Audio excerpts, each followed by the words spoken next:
zuciya na yau zan amo, mai haƙuri dole a ce mai sunan sadamo.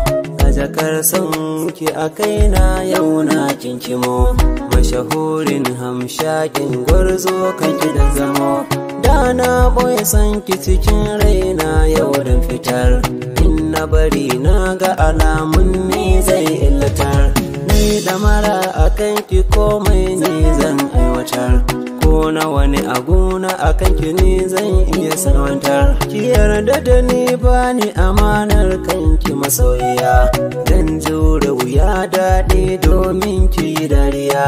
Kallon ki na farko da ne kika sacin zuciya, zuci tunanin ki take babu dare safiya. In ba ke rayuwar ba dai mini daɗi ba, na toshe kunnaye na bandin maganar yan uba. Ki tallafi raina ki cirin zuci cikin fargaba, don zamo na ɗaya a fagen son ki ina kan gaba.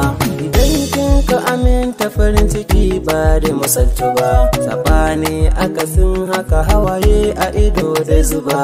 Na san ki da tausayi kanki na sha wahala zo duba, a ce mini komai akan ki da na zamo dan daba. Dan Allah ki tausaya mini zo ki korin kishirwa, ko yakin so aka je ni dan zamo miki garkuwa. Da ruhin ki da na wadan so su zamo yan uwa, kina raina har abada ba za na cire ki ba.